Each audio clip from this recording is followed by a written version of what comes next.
Digital machine से height कम नप रही है कि जिन लोगों का 170 है उनको भी फेल कर दिया जा रहा है। ऐसे कुछ लोगों के क्वेश्चन है और ये भी कह रहे हैं कि जो 40 किलो वजन है जिसका उसको भी बाहर कर दिया जा रहा है। क्या ऐसी भी समस्या आ रही है? हाइट डिजिटली या मैनुअली कौन सी बेस्ट है और किससे नपना जो है सही होता है? तो इन सारी चीज़ों के बारे में हम बात करेंगे और ये भी बताएंगे कि आधार अपडेट जरूरी है या नहीं। जिन लोगों का आधार अपडेट नहीं हुआ है या फिर हो गया है, उनके पास रिसीविंग है लेकिन अभी तक अपडेट नहीं हुआ, तो उनको क्या करना होगा, ठीक है, और किन लोगों को जनरल में डाला जा रहा है, सारी चीज़ों के बारे में इसमें बात करेंगे।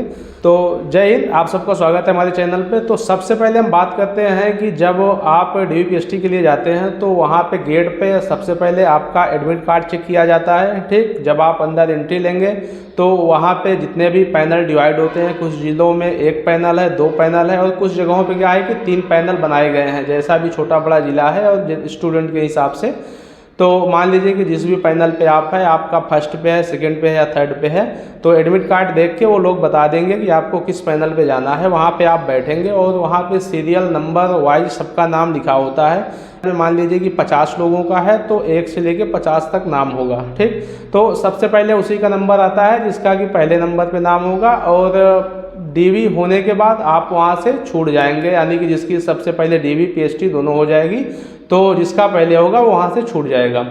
तो आगे इसमें बताते हैं कि जब आप वहाँ पे जाके अपने पैनल पे बैठेंगे तो फिर क्या चीज़ें होती हैं। तो सबसे पहले आपका बायोमेट्रिक होता है। बायोमेट्रिक में आपका थंब लगेगा, ठीक।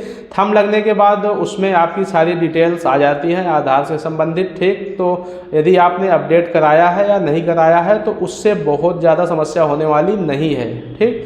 क्योंकि क्या होता है कि आपकी डिटेल उसमें आएगी और आपका आधार कार्ड जब चेक किया जाएगा या फिर आपके पास कोई दूसरी ID होगी तो उसमें आपका नाम, पिता का नाम और डेट ऑफ बर्थ वगैरह देखते हैं और इसके बाद बायोमेट्रिक से आपकी सारी डिटेल्स उसमें शो हो जाती है। बायोमेट्रिक होने के बाद आप लोगों को बाहर ग्राउंड में ले जाया जाएगा या जिस भी कमरे में हाइट वा चेस्ट या वेट नप रहा होगा तो वहाँ पे आपको ले जाएंगे।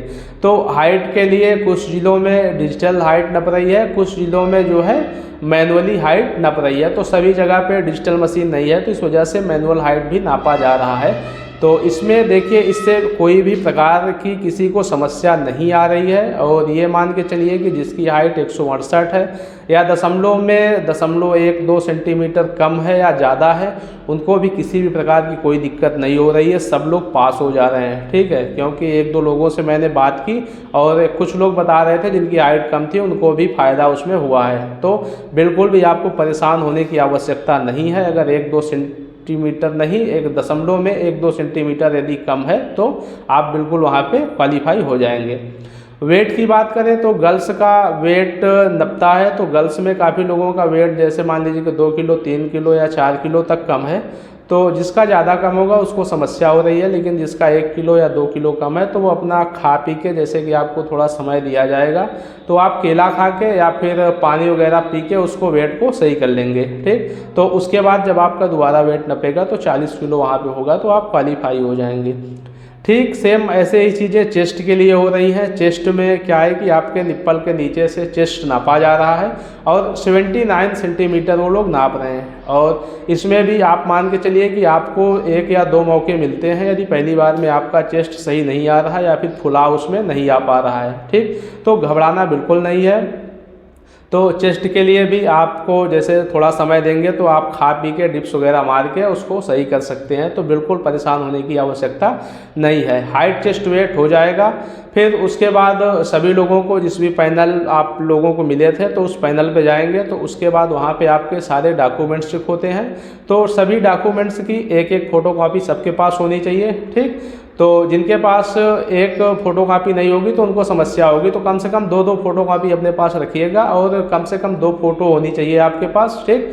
और एप्लीकेशन फॉर्म आपका वहाँ पे चेक होगा। सबसे पहले एप्लीकेशन फॉर्म होगा, एडमिट कार्ड होगा और फिर 2 फोटो लगेगी। फिर हाई स्कूल की मार्कशीट, इंटर की मार्कशीट चेक होगी।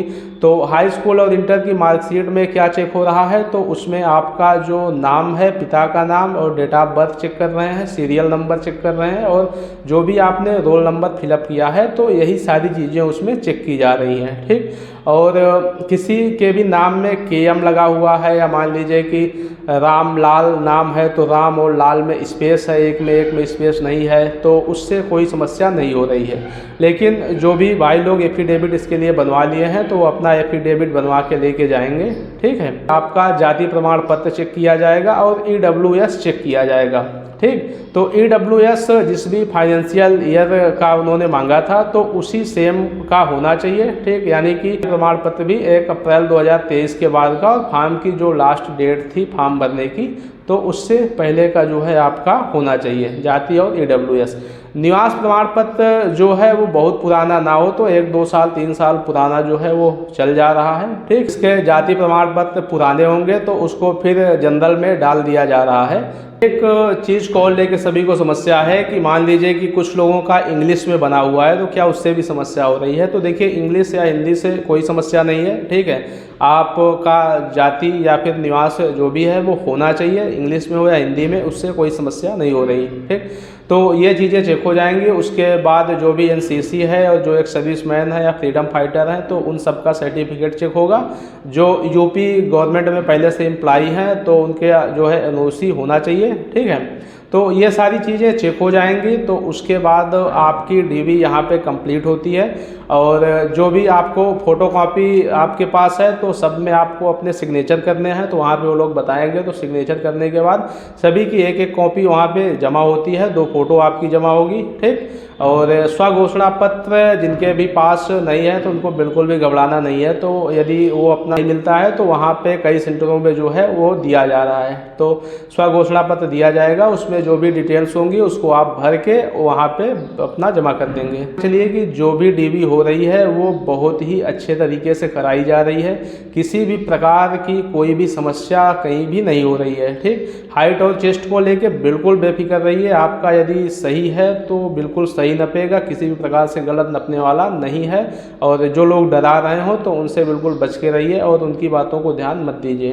ठीक, तो सभी को बेस्ट ऑफ लक। जिनका भी आगे DV PST है तो अपना तैयारी करते रहें। सभी को धन्यवाद। जय हिंद, वंदे मातरम।